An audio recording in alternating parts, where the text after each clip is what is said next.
Today is October the 4th. Today, we see a new city.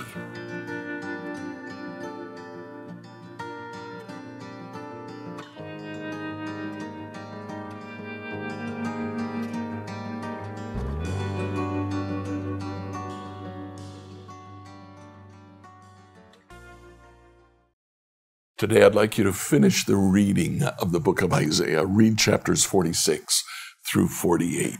Now, in chapters 46 to 48, he finishes describing the temple, the vision that he has of an immense, glorious temple. Out of the temple courtyard flows a river that brings healing to the nation. We see an immense city surrounding the temple, and an immense land surrounding the city. Land is apportioned out for each one of the 12 tribes. We get that in chapter 48. It is interesting the way the book of Ezekiel ends.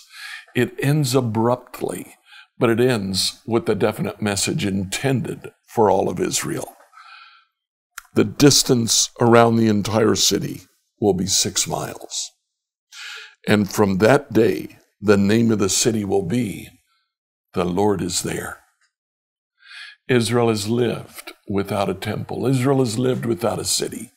The Lord promises the restoration of this city in which his name will dwell. Enjoy today as you finish the reading of Ezekiel, Ezekiel 46 through 48. Ezekiel 46 to 48, New Living Translation. Ezekiel 46. This is what the Sovereign Lord says. The east gateway of the inner courtyard will be closed during the 6 work days each week. It will be open on the Sabbath days and the days of the new moon celebrations. The prince will enter the entry room from the gateway from the outside. Then he will stand at the gatepost while the priest offer his burnt offering and the peace offering. He will bow down and worship inside the gateway passage, and then go back out the way he came. The gateway will not be closed until evening. The common people will bow down and worship the Lord in front of this gateway on the Sabbath days and the days of the new moon celebrations.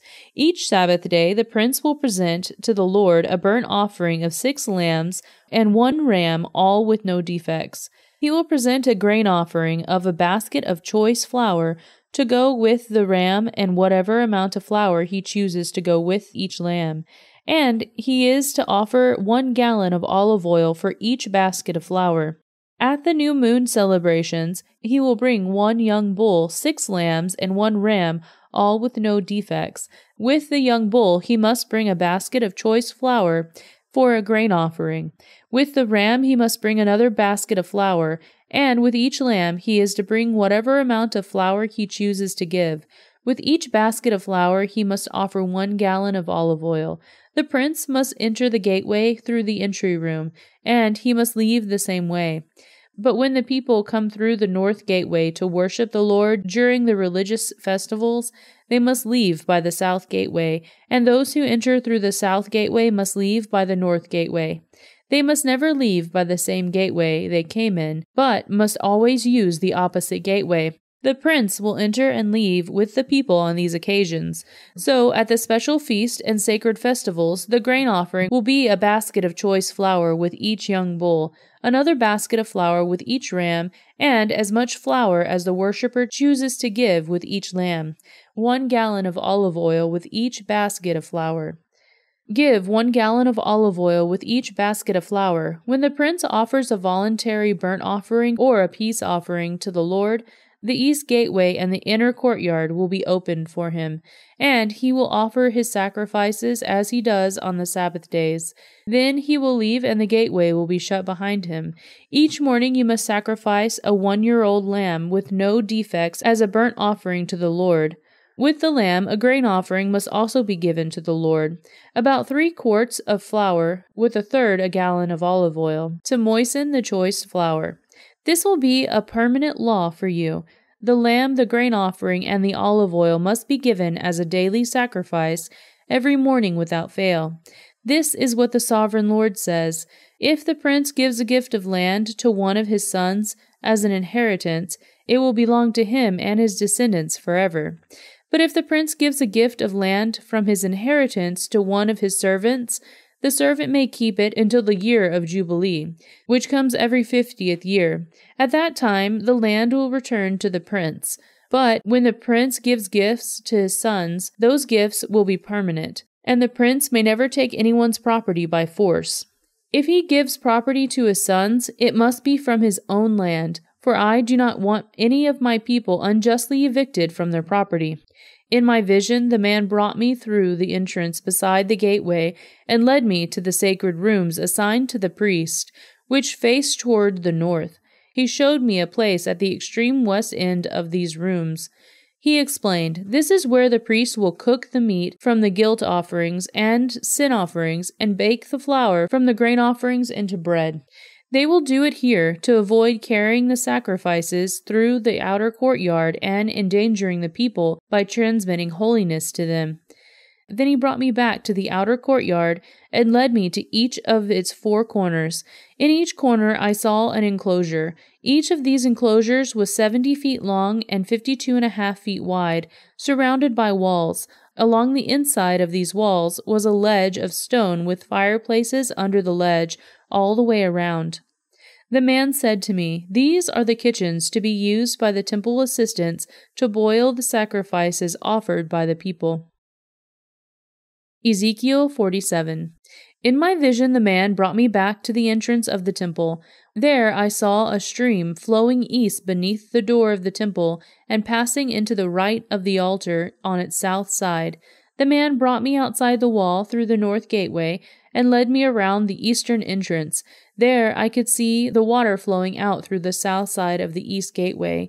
Measuring as he went, he took me along the stream for 1,750 feet and then led me across. The water was up to my ankles. He measured off another 1,750 feet and he led me across again. This time the water was up to my knees. After another 1,750 feet, it was up to my waist. Then he measured another 1,750 feet and the river was too deep to walk across. I was deep enough to swim in, but too deep to walk, though. He asked me, "Have you been watching, Son of Man?" Then he led me back along the river bank. When I was returned, I was surprised by the sight of many trees growing on both sides of the river. Then he said to me, "This river flows east through the desert into the valley of the Dead Sea. The waters of this stream will make the salty waters of the Dead Sea fresh and pure. There will be a swarm of living things wherever the water of this river flows. Fish will abound in the Dead Sea, for its waters will become fresh. Life will flourish wherever this water flows. Fishermen will stand along the shores of the Dead Sea, all the way from En-Gedi to En-Eglaim. The shores will be covered with nets drying in the sun. Fish of every kind will fill the Dead Sea, just as they filled the Mediterranean. But the marshes and swamps will not be purified. They will still be salty. Fruit trees of all kinds will grow along both sides of the river. The leaves of these trees will never turn brown and fall, and there will always be fruit on their branches. There will be a new crop every month, for they are watered by the river flowing from the temple. The fruit will be for food, and the leaves for healing.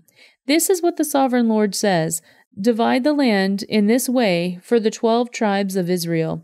The descendants of Joseph will be given 2 shares of land. Otherwise, each tribe will receive an equal share. I took a solemn oath and swore that I would give this land to your ancestors, and it will now come to you as your possession. These are the boundaries of the land. The northern border will run from the Mediterranean toward Hethlon, then on through Lebo-Hamath to Zedad. Then it will run to Berotha and Sibraim, which are on the border of Damascus, Hamath, and finally to Hazar Haratakon, and on the border of Haran. So the northern border will run from the Mediterranean to Hazar Enan on the border between Hamath on the north and Damascus on the south.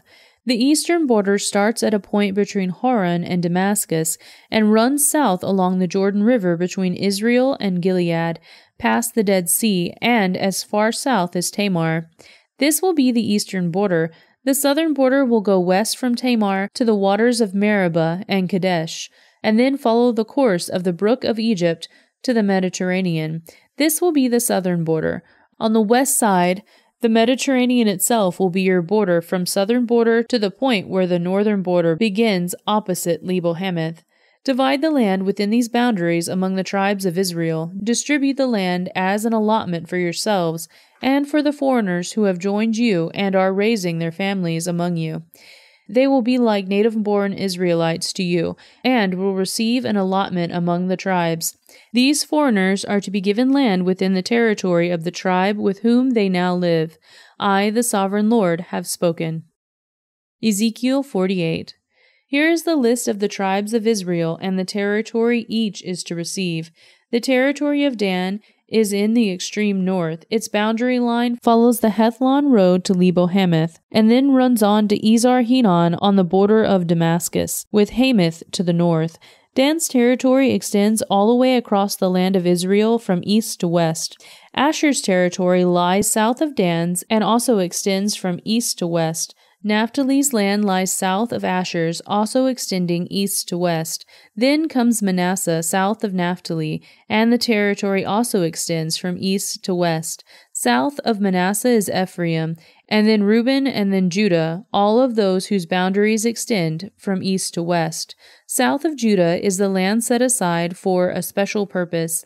It will be 8 1/3 miles wide and will extend as far east and west as the tribal territories, with the temple at the center. The area set aside for the Lord's temple will be 8 1/3 miles long and 6 2/3 miles wide.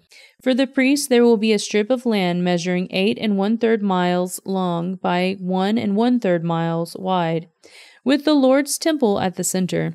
This area is set aside for the ordained priest, the descendants of Zadok, who served me faithfully and did not go astray with the people of Israel and the rest of the Levites. It will be their special portion when the land is distributed, the most sacred land of all. Next to the priest's territory will lie the land where the other Levites will live. The land allotted to the Levites will be the same size and shape as that belonging to the priest, 8 1/3 miles long and 3 1/3 miles wide. Together these portions of land will measure 8 1/3 miles long by 6 2/3 miles wide. None of this special land may ever be sold or traded or used by others, for it belongs to the Lord. It is set apart as holy. An additional strip of land, 8 1/3 miles long by 1 2/3 miles wide, south of the sacred temple area. It will be allotted for public use, homes, pasture lands, and common lands, with the city at the center. The city will measure 1.5 miles on each side, north, south, east, and west. Open lands will surround the city for 150 yards in every direction. Outside the city, there will be a farming area that stretches 2 1/3 miles to the east and 3 1/3 miles to the west, along the border of the sacred area. This farmland will produce food for the people working in the city. Those who come from the various tribes to work in the city may farm it. This entire area, including the sacred lands and the city, is a square that measures 8 1/3 miles on each side. The areas that remain to the east and to the west of the sacred lands and the city will belong to the prince. Each of these areas will be 8 1/3 miles wide, extending on opposite directions to the eastern and western borders of Israel, with the sacred lands and the sanctuary of the temple in the center. So the prince's land will include everything between the territories allotted to Judah and Benjamin, except the area set aside for the sacred lands and the city. These are the territories allotted to the rest of the tribes. Benjamin's territory lies just south of the prince's land, and it extends across the entire land of Israel, from east to west. South of Benjamin's territory lies that of Simeon, also extending across the land from east to west.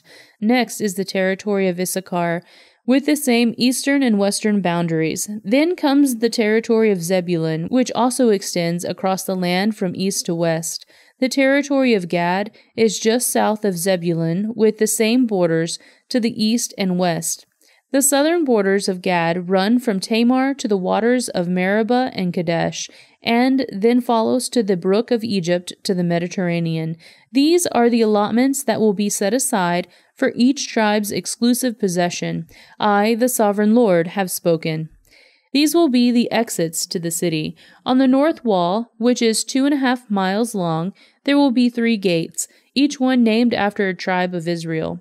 The first will be named for Reuben, the second for Judah, and the third for Levi. On the east wall, also 2.5 miles long, the gates will be named for Joseph, Benjamin, and Dan. The south wall, also 1.5 miles long, will have gates named for Simeon, Issachar, and Zebulun. And on the west wall, also 1.5 miles long, the gates will be named Gad, Asher, and Naphtali. The distance around the entire city will be 6 miles, and from that day the name of the city will be The Lord is There. Scripture reading by Emily Herrera. Like, follow, and subscribe to this devotional on whatever platform you use to listen to it. Email your questions to us at questions@becomehope.com. Tomorrow, we begin the reading of the book of Daniel.